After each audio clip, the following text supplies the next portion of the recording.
that through it because I don't want to be wasting time, like too much time on this stuff. It doesn't even feel right doing it, because it's like I'm still getting some stuff wrong. I'm not saying I'm getting everything right, but it's just like the formatting is just so off.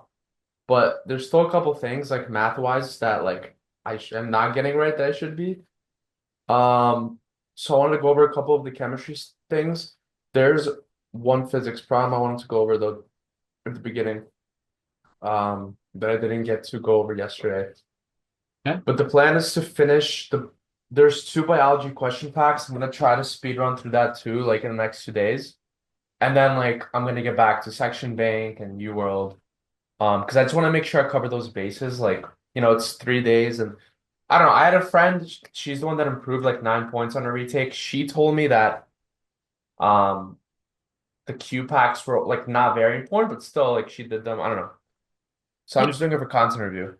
yeah, it's still AMC stuff, and there isn't that much AMC stuff to begin with. So yeah, by all means. Yeah. Okay.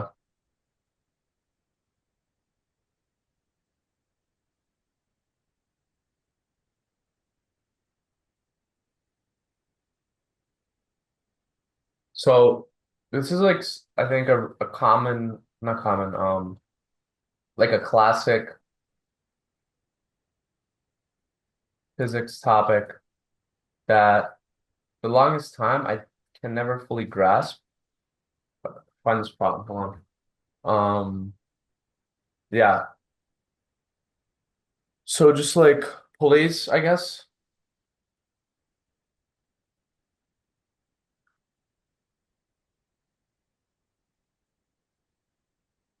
Um, Let me check something. Okay.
Um, okay, I was trying to see if pulleys are.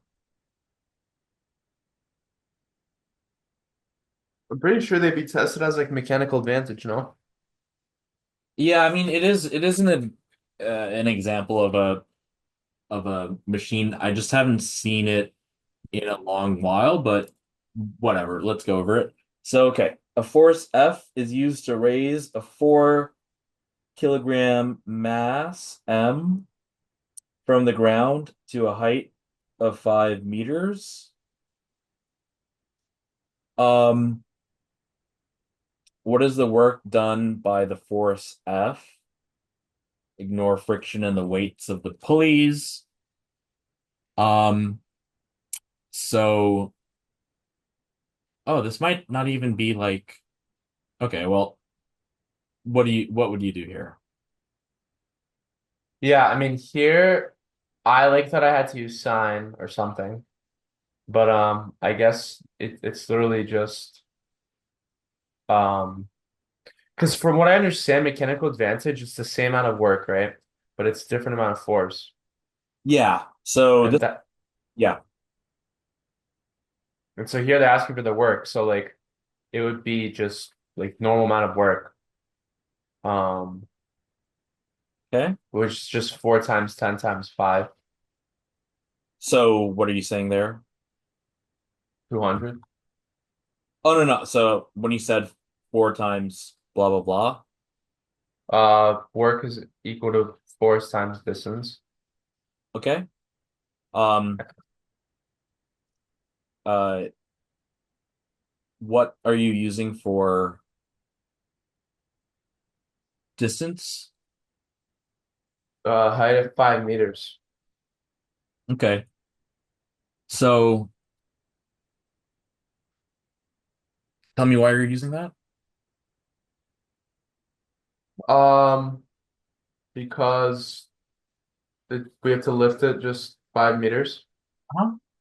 So I want you to get into the habit of if you see something like this, raised something from the ground to a height of something, what is it gaining?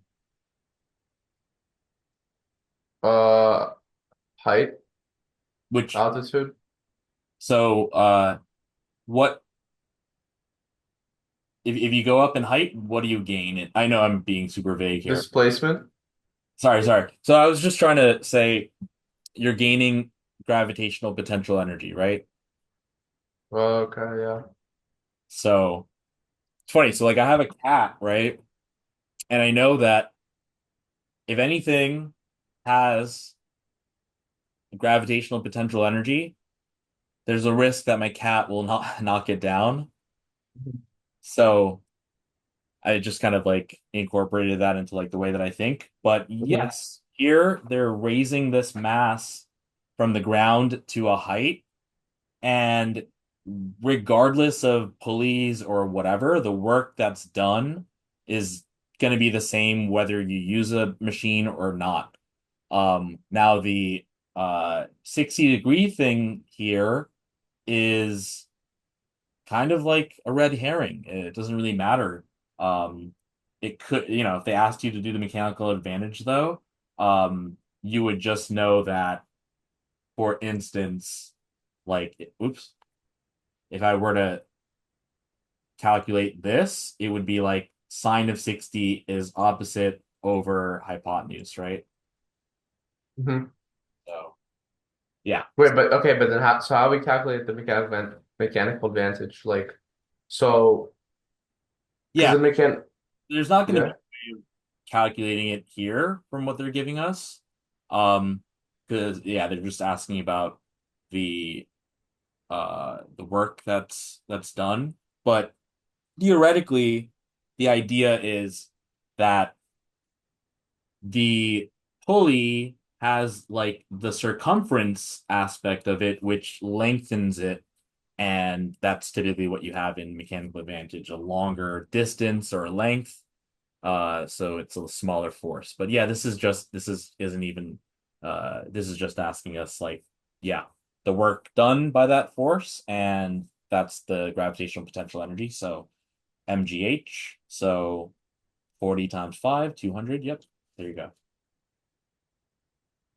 Mhm.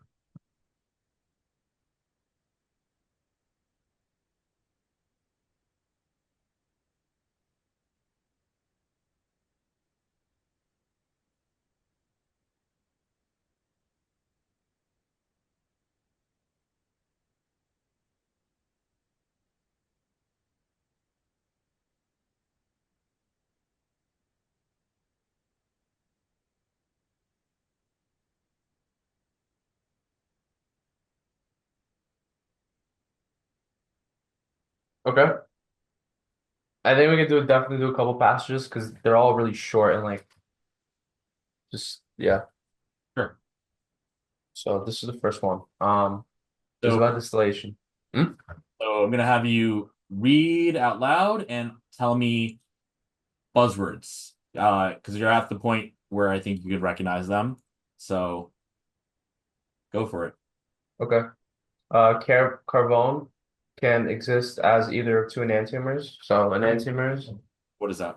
um, they're molecules that differ. They're like mirror images of each other, and so they differ at every chiral center. Yeah. Um, Up. one of the, Yeah, sorry. So they have opposite stereochemistry at all chiral centers, right? yeah. They're non-superimposable mirror images, right? Mhm. And there's one other thing that I'm thinking of. Um, so they would rotate plane polarized light uh in an opposite direction by the same amount, Mhm. right? Yeah. So remember, so those are three things. Okay. Um, One of them plus carbone provides the characteristic of odor in caraway seed oil, or negative carbone is responsible for the fragrance of spearmint oil. What's a positive and negative mean? The way it rotates light. Uh-huh. So which is which? Oh, so I mean it's more of a guess because I'm not sure, but I think positive might be clockwise and negative is counterclockwise. Correct. And so positive would be dextrorotary and negative would be levorotary. Yep. Good. A chemist attempted to isolate plus carbone from caraway seed oil, which consists almost entirely of plus carbone and limonene. Because the two compounds have very different boiling points, the chemist decided to separate them by vacuum fractional distillation. So what's the So, between these molecules? what? Oh, sorry. What's the difference between these molecules? Well, one of them has carbonyl, and yeah, All right. Which so they're saying they have different boiling points. Um, which one do you think would have a higher boiling point? the top one. What? Oh, why? The C2O bond. But yeah, why? Um, well, there's a dipole there, Sure. which makes it polar. So, um, it can participate in hydrogen bonds, right? Yeah. But It, like, yeah. when we say that there's this molecule, like, we just right away assume that there's like a bunch of it so that it can hydrogen bond with like other carbones. Yeah, yeah, yeah. So what I was asking was basically just asking, so boiling point is determined by the strength of intermolecular forces, right? Yeah. So, so that's why I asked, Oh, okay. because you could have hydrogen bonding with carbone. Hmm. Okay. So yeah, they use vacuum fractional distillation. Mhm. So I know there's vacuum fractional distillation and then there's simple fractional distillation. Yeah. And I don't know the other one. Forgot it. Okay. But the apparatus figure one was assembled and the sample of caraway seed oil was placed in distillation flask. An Ebullator was lowered into the distillation flask to introduce small air bubbles into the system. Fractionating column was and distillation head were wrapped with glass wool, and the apparatus was connected with thick tubing to a vacuum source. Sorry, let The, me ask you this. So what okay, so first of all, there's simple distillation versus fractional distillation, and then there's vacuum, which can be either simple or fractional, but does something separate. Now, what can that Um, sorry. So, what would that vacuum part do? Like, what effect would that have? It would create a vacuum and basically like it's used when boiling points are really high, like above 150. Yeah. Why? Tell me that, like, connect that. Um, because when it's like a higher boiling point, it's more volatile. So once I But don't know, I'm guessing honestly. oh no, I think everything you're I is great. This is what you want to do. You want to be thinking, no, right? yeah, I think a lower boiling point is probably more volatile. Yeah. So, Let's think how we can get from vacuum to somehow lower boiling point. vacuum to lower boiling point. Yeah. Yeah, Let's think more along, like more about boiling point. Like, so we talked about how it's determined by intermolecular forces, right? yeah. Now, what else does that depend on? Well, like the structure of the molecule. So, um, if you were on a high mountain, Okay, you want to lower the atmospheric pressure all right, why? because in order to boil, the atmospheric pressure has to equal the vapor pressure. That's what I'm at. Yeah. Yeah, and so when you're higher, that's why it's easier to boil water when you're on Mount Everest. Um, because Yeah. that's just it's an example I got found interesting. But Yeah. yeah, So boiling point, that means boiling point is when the vapor pressure equals the atmospheric pressure, right? yeah, and vapor pressure is how much of the liquid wants to come into gas, Yeah, yeah. like the pressure of the. Yeah, like at the top of the surface of the liquid, randomly molecules would enter the vapor phase, the gas phase. So you can have vapor on top of it pushing down on the liquid. That's your vapor pressure. And boiling point is when your vapor pressure is equal to your atmospheric pressure. And if you create a vacuum, you can lower the vapor pressure, thereby lowering the boiling point. Mhm. So, so the difference between simple and fractional is, well, if if the two things that you're trying to separate, their boiling points are different by something larger than I think 25 degrees. Um, and then fractional is if they're within 25 degrees, like apart from one another. And if the boiling point of something is like above 150, it would make sense to use vacuum to lower that. But okay, cool. So Write that down. Um, yeah, simple. Mhm. Diff is bigger than 25.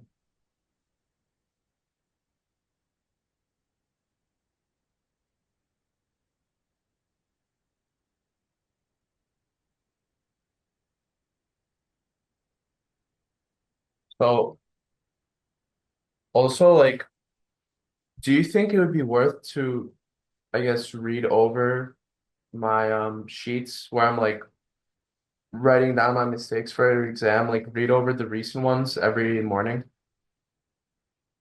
Sorry.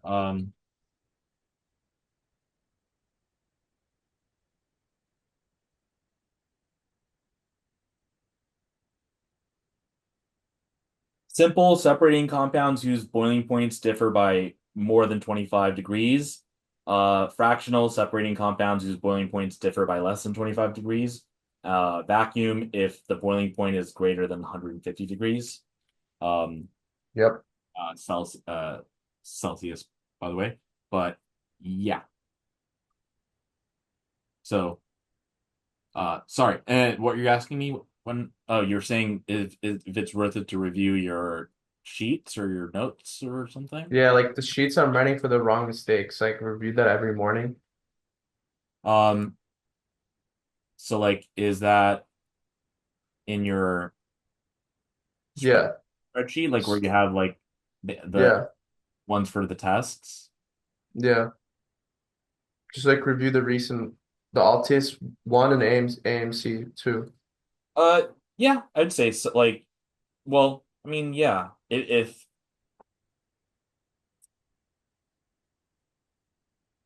you're saying like whether you should review it, so I'm trying to think like,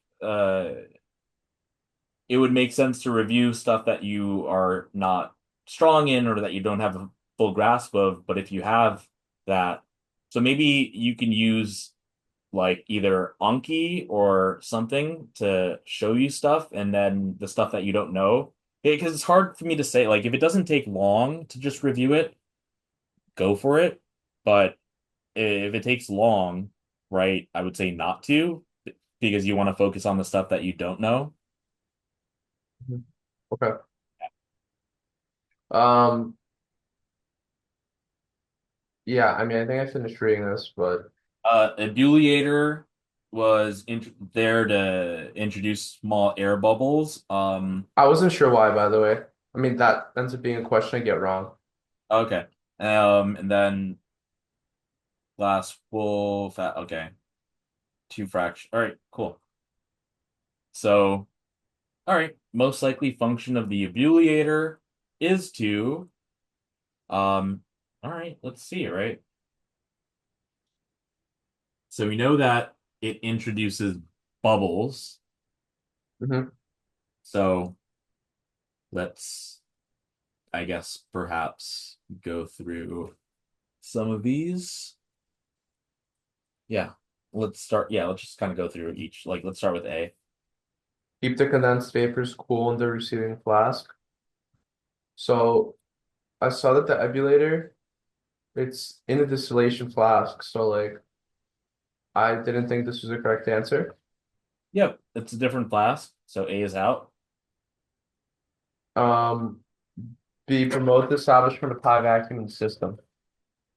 Um, if there's air bubbles, like, wouldn't that go against having a vacuum? Mm-hmm. Yeah, right. And like they're talking about this vacuum source that makes it vacuum distillation. So the ebullator isn't the thing that's making the vacuum, right? So B would be out. And then it was between C and D. It said prevent superheating of the liquid to be distilled. I mean, like I guess not. So with superheating, like preventing superheating, is that when you use those like little rocks? The boiling chips you're talking about. Yeah, yeah, yeah. So, um, yeah. So short answer, yeah. Um, yeah. Okay. Continue your reasoning for these. Well, these prevent an outlet when the pressure inside the system becomes too high. Okay. Um, when you have,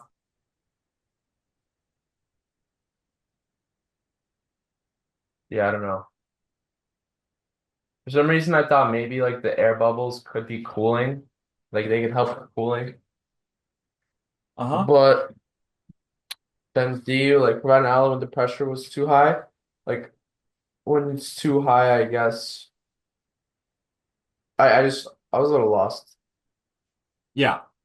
So, okay.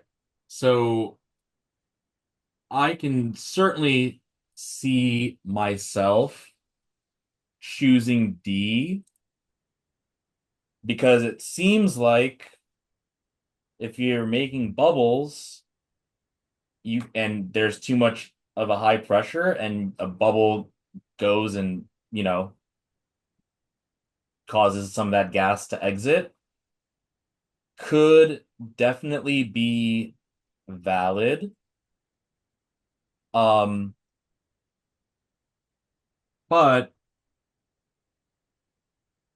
They are telling us that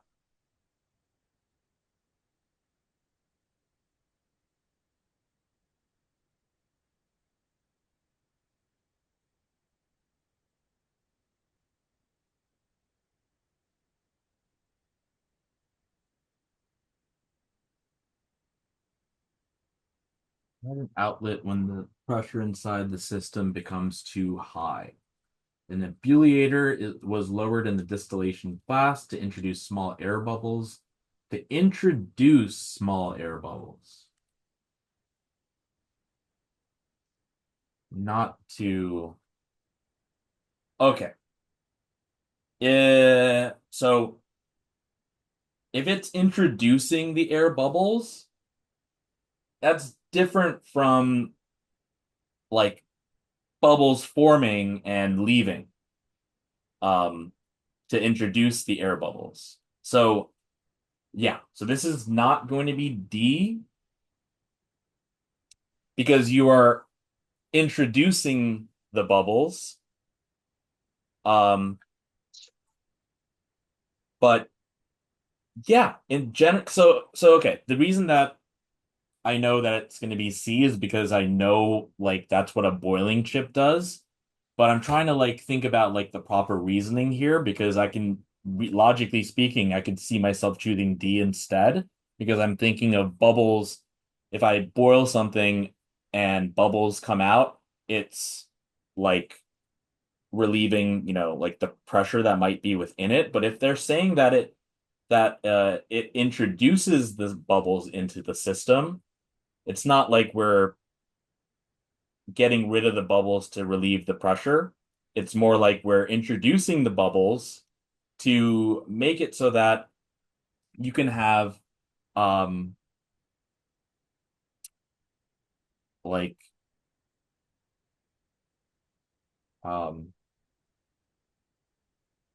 I mean I'm gonna say like nucleating sites, but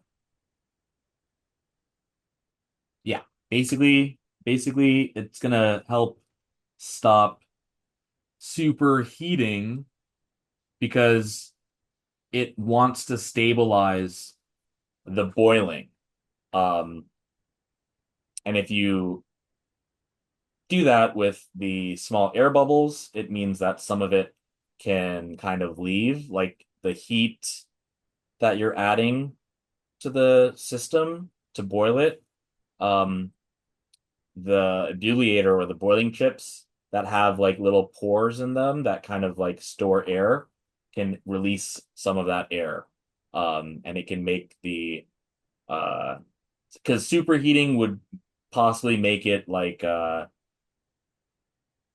kind of I don't want to say like explode, but like pop and be pretty uh messy, I guess, like splashing around and things like that.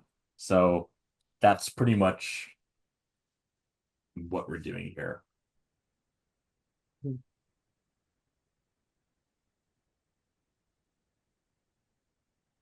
mean, so do I really have to know that like introducing bubbles can sometimes prevent superheating them? Yeah, I would just remember that boiling chips or an ebullator, they because what maybe I'm thinking of so boiling chip is that also it's been a while since I've done like wet lab, but spins like a magnet spins. Yeah, I think that might be different, but I don't know. I forget myself. Yeah. So just think of it boiling chips as providing nucleation sites for the formation of bubbles, which helps prevent the liquid from becoming superheated, which means that it can release its vapor in a controlled fashion rather than like spitting it out like randomly. Kind of like the reason for like stirring something that you're like boiling. Um boiling chip, air bubbles break. Oh, they break the surface tension. Okay, okay, okay, that works. That makes sense then. Yeah, if you're boiling something, do you ever have it like kind of like boil over and stuff? Mhm. And what fixes that is usually stirring it. And the boiling chip can kind of do that same thing, to like cause it to like spin. But yeah, it can break the surface tension, allowing, yeah. So yeah, I would just probably make an Alki card for that. Okay. Yeah.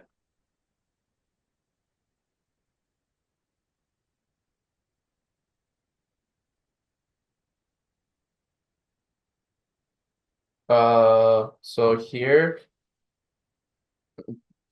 I got this right. It asks what will improve the degree of separation. So I think the answer is A, because if you heat it at a slower rate, it's gonna allow it to separate like better Yep. as opposed to heating it like super quick. And Yep. vacuum source, lower pressure, it's wrong. The one's high pressure. Shortening fractionating column is wrong because it's better when it's a longer fractionating column. Hmm. This I wasn't sure about. Why is it not C? I mean, that's gonna just, you know, it's gonna Just work. cool it. Yeah, it'll work for, you know, regardless of what you're using. I mean, what they're using is like, yeah, I mean, that's just gonna make it so that you have it condense, the vapor condense. Um, and you can do that with ice water. But yeah, we want to see how to make it like more separate without as much overlap. And since distillation takes advantage of the difference in boiling points, um, and we just heat it at a slower rate, we can ensure that all of the thing with the lower boiling point boils and leaves, and then the second one with the higher boiling point will boil and leave, and you can separate them easier. Okay. This I wasn't really sure about. Mm-hmm. Leak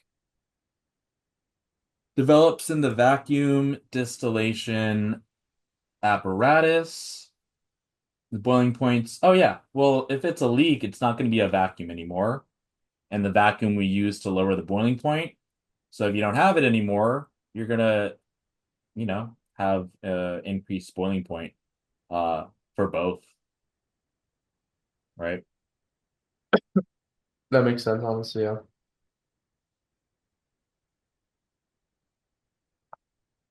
Yeah, I put the become more similar. Um, yeah. Okay. All right.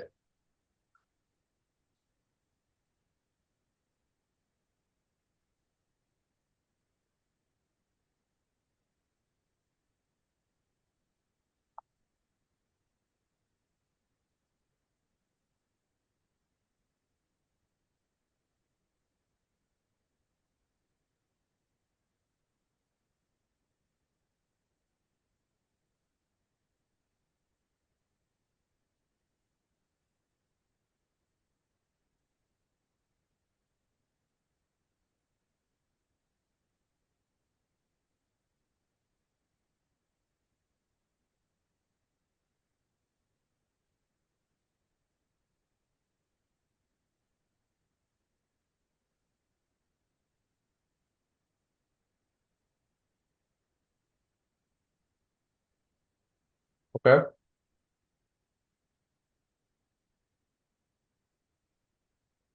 So this passage, or Yeah. which one? Yeah.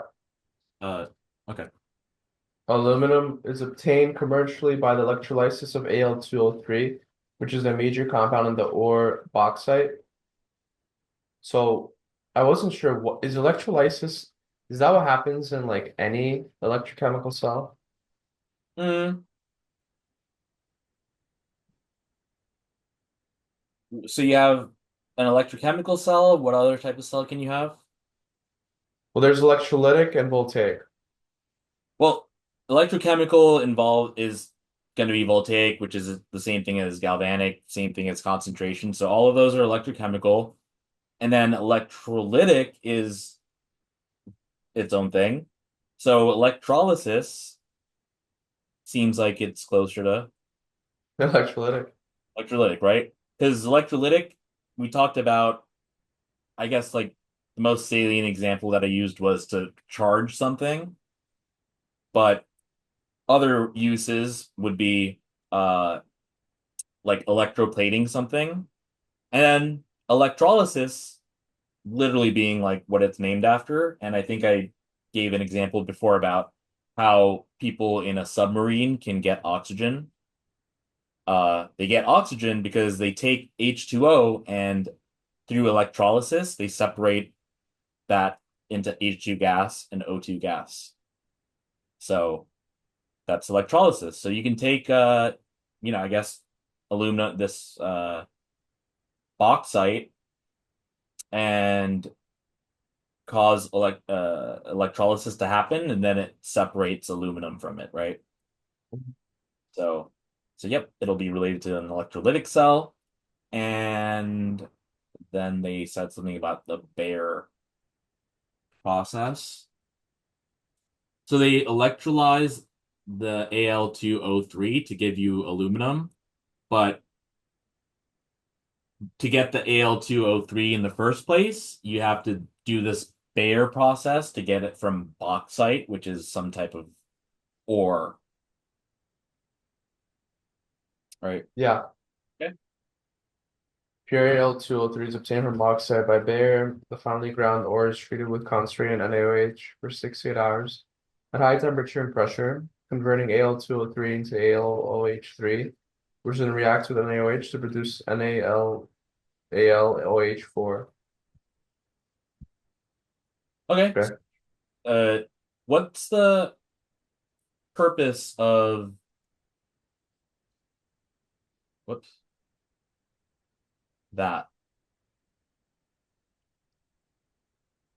Um, so like it allows for the highest degree of like catalysis, How?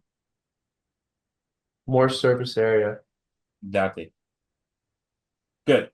So yeah, treated it so like some powdered version of it with sodium hydroxide for 68 hours at high temperature and pressure, and that converts this into the aluminum hydroxide aqueous, which reacts with sodium hydroxide um, to produce this thing. Um, any type of thing that you think about for this, like any type of anything? Um, Strong base. Oh no. I was gonna say maybe like I could be wrong here, but coordination complex. Oh, okay, okay. Typically that involves a transition metal attached to several things like an OH. And if you put this in water, the Na plus leaves, and so you'll get some type of charged thing. But okay, yeah. And then equation one, we see it, so we have that plus that gives us that. Okay, cool. The aqueous base converts the major impurity in the ore Fe2O3 into the insoluble FeOH3, which is removed by filtration. Oh, After the impurity is removed, carbon dioxide is passed through the mixture to precipitate AlOH3, which is collected and dehydrated at 1000 Celsius to yield pure Al2O3. all right. So okay, the thing that talks about the iron oxide, I don't know why they're talking about that now, but they're saying that this can happen for that type of ore as well. Um, and then okay. Um, so I'm guessing maybe the ore. contains the iron oxide as well, but okay. Um, After the impurity is removed, carbon dioxide is passed through the mixture to precipitate the aluminum hydroxide, which is collected and dehydrated at 1000 C to yield pure aluminum oxide. Equations 2 and 3. Equation 2, we have the aluminum hydroxide plus CO2. Um, and that precipitates the aluminum hydroxide that we get on the right, and then that same aluminum hydroxide, we then add heat and cause some type of dehydration reaction to happen to get our Al2O3 precipitate. Cool. All right, continue. The Al2O3 is mixed with Na3AlF6 compound lowers the melting point of Al2O3 from over 2000 Celsius to about 950 Celsius, making the electrolysis of the molten salt commercially viable. Pure aluminum is produced by the reaction shown in equation 4. All right, cool. What charge do you think this would have? The issue is the question asked it. Yeah. Um, well, yeah, it'll have that because this is three Na pluses, right? Okay. On that side, so this must be three minus, right? hmm Okay. Geometry. So, what are your thoughts here? Oh, So, are we skipping? yeah, because like I understood them Okay. pretty well, yeah. So, yeah, what do you think this would look like? Like the way I thought of it is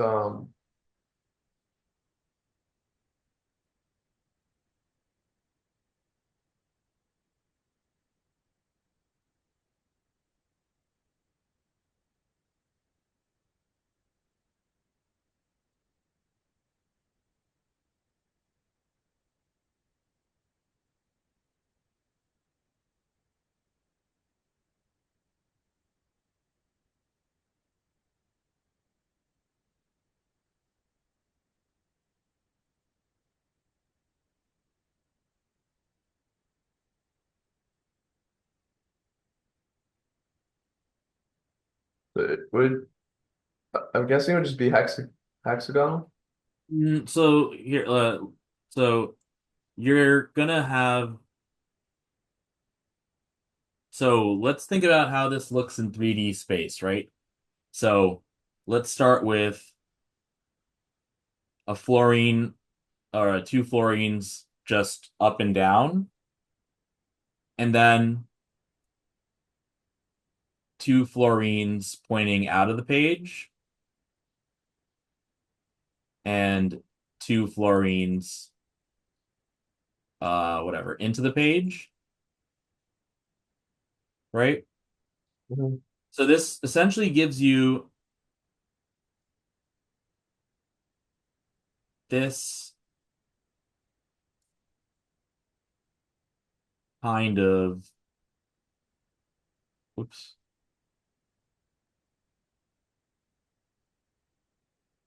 this kind of shape, right? If you just think about a regular pyramid Mhm. and another regular pyramid that you turn upside down and you connect them, Mhm. right? Because you have on the flat plane four fluorines and then directly above. So the angle between these two fluorines is 90 degrees. And the angle between, so imagine like the plane like this being these four fluorines. Uh-huh. And then 90 degrees to the plane are the other fluorines, Yeah. which gives you, so it gives you this, yeah, uh, shape that I drew here. So, but does it make sense that, if you take, oops, a pyramid, right? And you just take another one and you put it upside down and you connect them. So how many faces does a pyramid have? Or Four. Technically five, but we're not going to include the bottom, right? hmm So now you just take another one and you flip it and then you put it on underneath it. That'll get you how many faces? 8. Yeah. This is an octahedral. The shape. So I know you're thinking there's six bonds to fluorine, so hexagonal, but the geometry is based on the number of faces. Yeah. What would a trigonal bipyramidal then look like? So trigonal is a pyramid that doesn't. So when we think of the pyramid, like in Egypt, it's like a cube, it's a square Hmm with each of the points reaching a vertex. But now imagine instead of the square, it's a triangle with each of the points at a single vertex. hmm So now what I said for like one pyramid and then another upside down pyramid connecting like that, do that with the trigonal pyramid underneath it like that to give you, you know, that type of shape. Okay.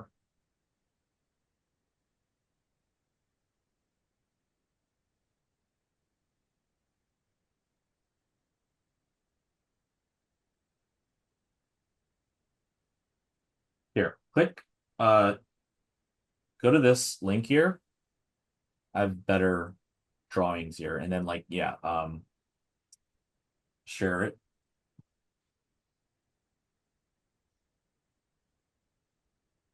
Share screen, I mean.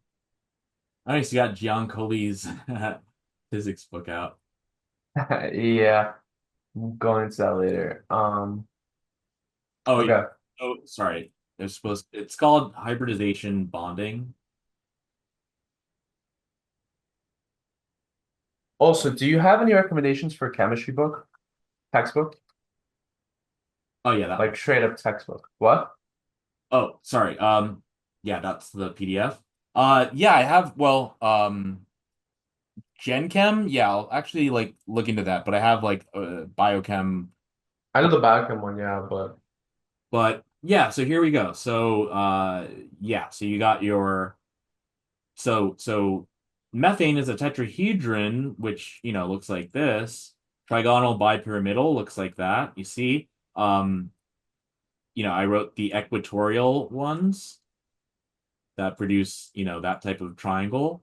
And then the ones directly underneath and below it gives you this shape, your trigonal bipyramidal.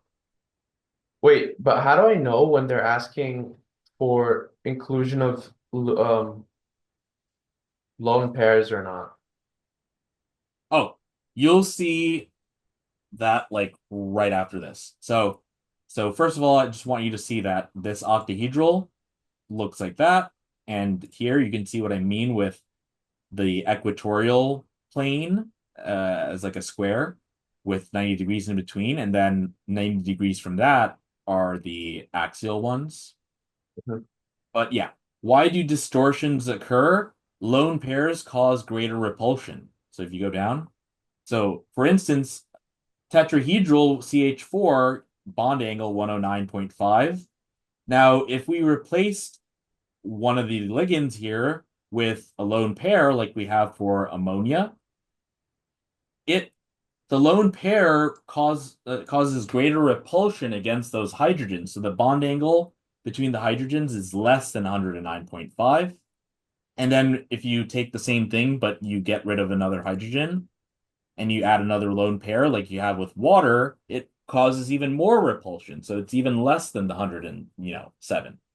Um, and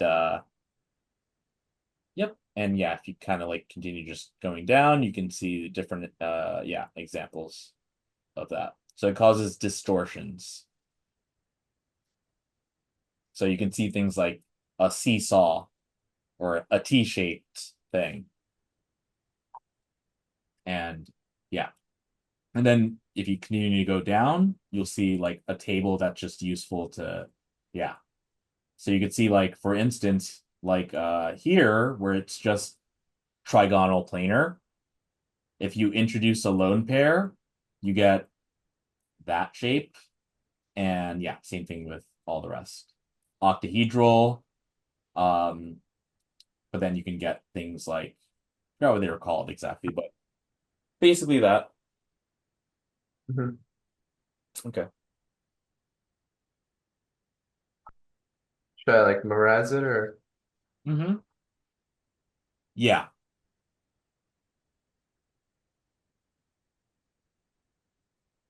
I'll have here in the chat. I'm just gonna put in another image that actually lists the names, so that can be something you can use as well. But yep, I would memorize those. Yeah.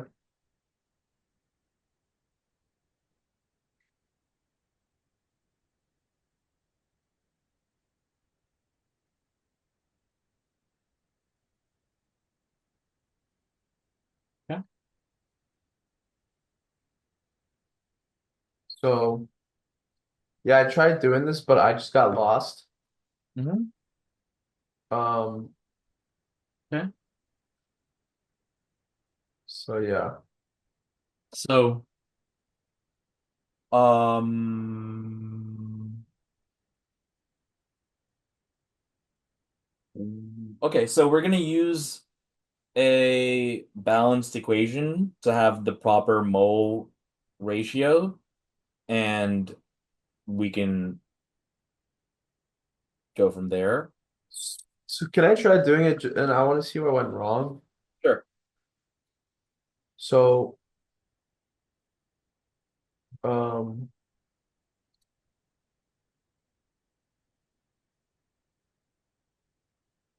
okay, well, we're starting with 100 kilograms Okay.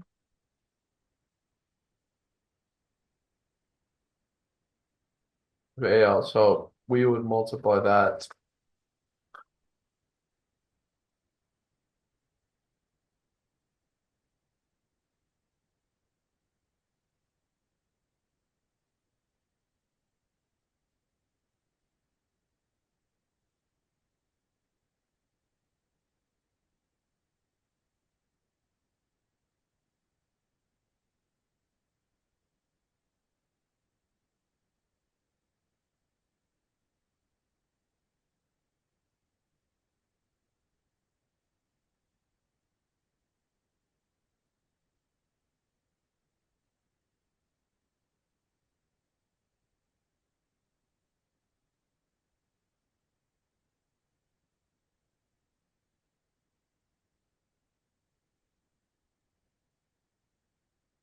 Mm.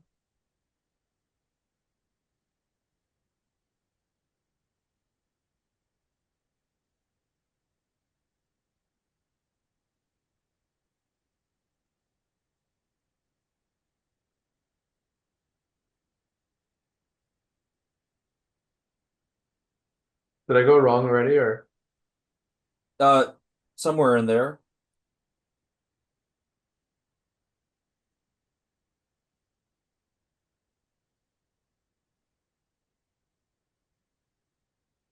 yeah?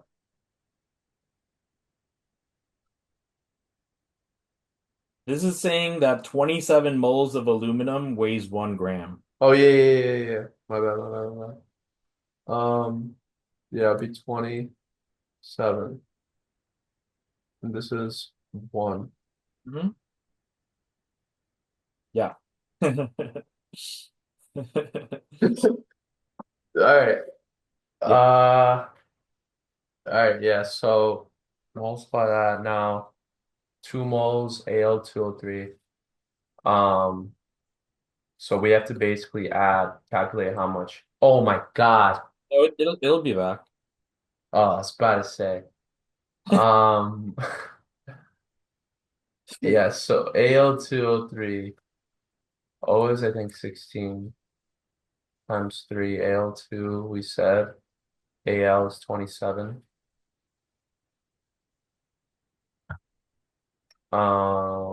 48, 54.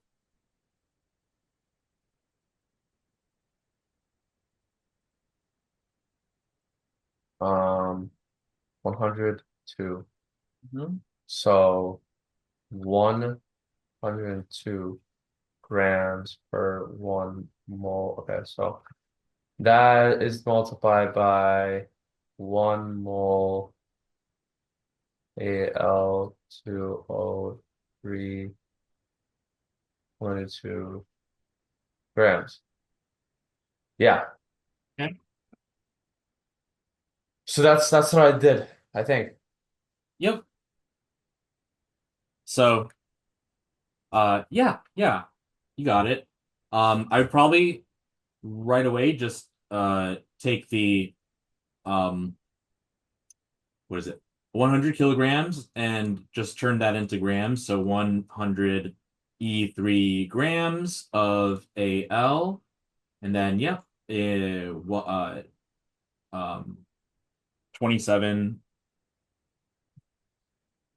grams of Al is whoops in 1 mole of Al, and then 2 mole or 4 moles of Al. To yeah, basically yeah, what you did. Wait, so I don't understand. What's Yep. did I just multiply wrong, I guess? I don't know.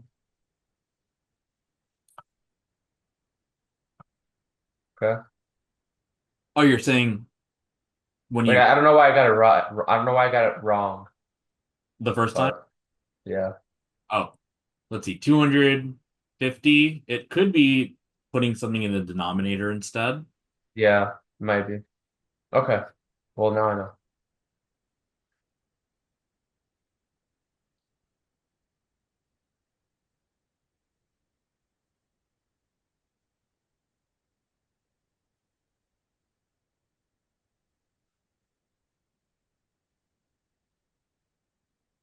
And then here asks how AlOH3 acts.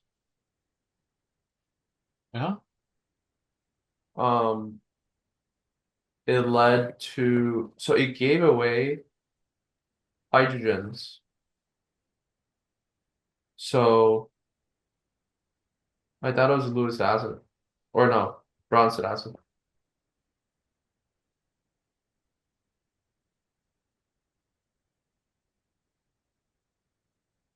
Um, so what's happening from here to here? From where to where? Oh, is it not? Oh wait, equation one. I was looking at equation three. Oh my God. Equation one. Well, in equation one, it accepts an H. So it'd be Bronson base. No, no. So okay, this is a charge of 0. I can't see where you're drawing. Yeah, I don't know. Oh, there. Oh, it just all everything just came back. I pressed annotate. Okay. So, okay. Wait, what? I Okay. I Okay, yeah, yeah, cleared it. So we have a charge of 0 here, right? yeah. This has a charge of what? Yeah. -2, Are you sure? -1. Yeah, because the Na means plus. Yeah, yeah, plus, right, one. Yeah. So what changes here? Oxidation state. Uh, uh-huh. Um, uh, but not like necessarily through redox, right? So what could have changed here is that it Proton. gains a proton. Oh wait, no, because it becomes negative, so it gains an electron pair. So it would be Lewis acid. Wait, well, this is Lewis acid, which means this is Lewis base. Well, a Lewis base would be the one that donates the electrons. Oh, wait. Okay. I'm just rushing. That's fine. But yeah, Lewis base will accept, no, a Lewis base donates. Yeah. Wait, Yep. Lewis acid accepts and Lewis base donates. Mm-hmm. If it accepts an electron pair though, Yep. it becomes more negative. Yep. So here it's accepting. Yep. So this to turn into this means that it gain just but So I can't see what you're writing, but uh-huh. I think when I press annotate to see what you're writing, it goes away for you. Okay. But basically the AlOH3 on the left has a charge of net charge of 0. The AlOH4 on the right has a negative charge. So the thing on the left, something happens to it to turn into something negative, right? So what happens to it? It gains an electron pair. So it's a Lewis acid, right? Yeah, that makes sense. Okay. All right. Yep. I left blue. So what? Oh, nothing. Oh yeah, so wait, I'm not seeing you tomorrow. Yeah, so sad. Yeah. So the plan Yeah. for me, um, for the next, I guess, yeah, the plan right now is I'm basically trying to, um, like brush up any topics I'm not good at, because I'm gonna start taking a full length every week starting next week. Yep. I'm seeing you next Monday. Okay. So yeah, I'm gonna start doing the section thing. After